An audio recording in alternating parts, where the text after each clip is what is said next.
What if I'm a project manager but I don't know finance? My name is Guilherme and I'm a project management expert. I help professionals to become successful project managers. Before I forget, make sure you like and share this video here so we can get more people and more people can learn about project management. Well, to tell you what happens if you're a project manager but you don't know finance, I'm going to tell you a short story about what happened, what I've seen happen just around me in the beginning of my career. I just started my career, and as I was junior, I was a planning and controller engineer in engineering, procurement, and construction projects there. While I was working a project, there was another project being executed with a senior planner there, a guy with plus 15 years of experience in this type of business, in this type of project there. So one of the requirements from the organization was to create a business case, or to be more precise, they were asking him to create the cash flow of the project. And because he did not want to do it, or he did not know how to do it, he was trying to edge or dodge the responsibility there. What happened was the department manager, although I was a junior guy, I was working with the company for probably around 1 year, he asked me, okay, can you help him? Because he's saying that will take 3 weeks before he can get it. And we have a request from management that needs to get done today. And I say, okay, I will do what I can. So what I did there, I was, of course, my knowledge of finance at the time was limited. But if you know about cash flow, you know that's not rocket science. So I took the payment schedule with the customer, plus what more or less we would need to pay for the suppliers. And based on the timeline, I created a cash flow. And then I shared with management, and instead of taking 3 weeks, I did that in 2 hours. And fine, life goes on. I was traveling a business trip for my project.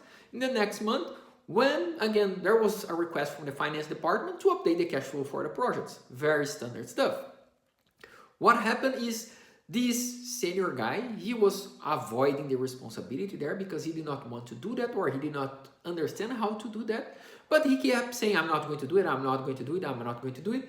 What happened is someone in finance, he need to provide an information for the CEO of the country. What he did, he made an estimation, updated the payments there, and sent to the CEO. What happened is, because he did some updates in the payment, he updated the cash in, but he did not update the cash out, which ends up in a cash flow, negative cash flow at some point for the project of around the money, around the timeline, around negative $10 million. And of course, you can imagine when this got to the higher management in the organization, the discussion started.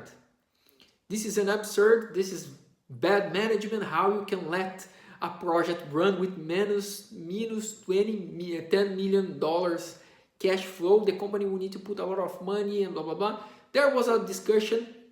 So the department manager there, he tried to defend the team. And he said, no, but that's the payment conditions was agreed by the sales team. So we have a contract. There's not much what we can do. And there was this email going back and forth. The discussion started to get heated. What happened in the next day, I got to the office. The first thing the department manager calls me to his room and say, what the fuck is going on? I need you to check this right now because this is getting very messy. I'm in a very heated discussion trying to defend our department with the CEO, and I need you to make sure that this information is good. So when I start to check the information, with 5 minutes, I noticed something is wrong. That was not what I planned last month. And of course, then one of the questions is, okay, what did change from previous month to this month that you end up in 10 million negative? And I noticed that someone had changed the cash in, but had not updated the cash out. And in all this time, the the senior guy that was responsible for the project kept just saying, this is too much responsibility and blah, blah, blah.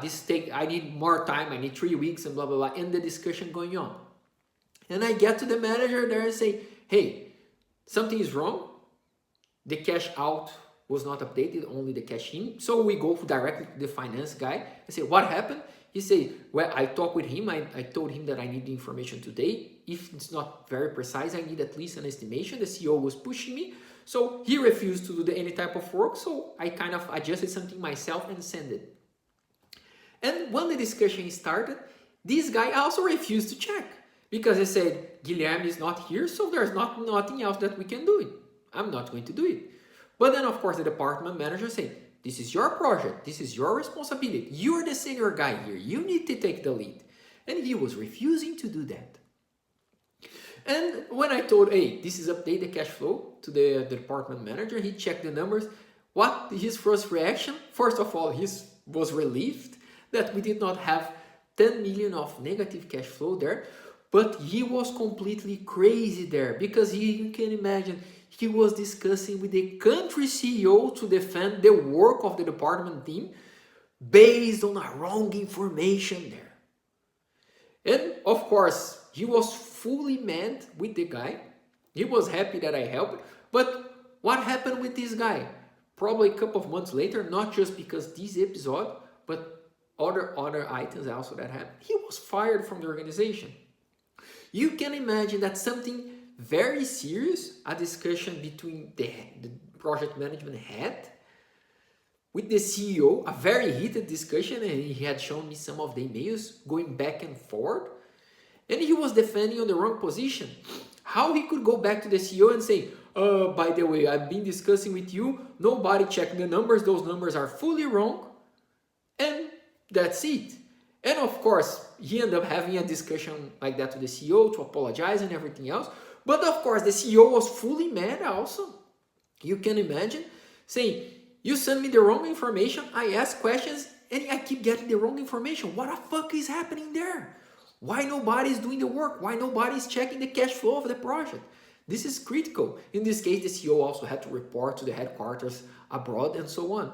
So this is a very simple example how not understanding your project business case or how not understanding finance can completely block your career development. For me, it was quite good because I was a junior guy, and that's one of the things that paved my way to a project manager promotion. I think almost around 1 year later, because that built trust. Say, okay, I might not get everything perfect. I might be young. I might not know everything that's going on, but I'm willing to put the work there. So, and of course, I'm willing to learn. I'm willing to take the responsibility, which the senior guy was not, because while I was out, he was just saying, Guilherme is not here, so I'm not going to do anything. Then the financial guy sent a number, can you check this? No, I'm not going to do anything because Guilherme is not here.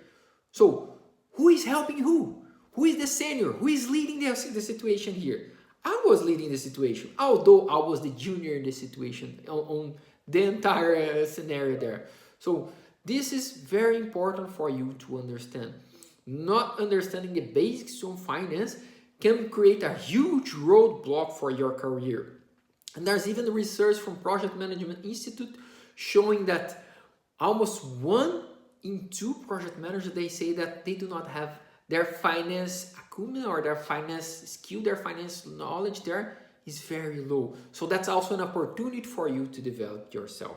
So next time you think about how I can progress with my career, how I can move to the next steps in my project management career, or how can I improve my project management performance, make sure that you have a good finance foundation there to do a proper cost management, to do a proper business case management, and also to be able to create cash flows if you need it.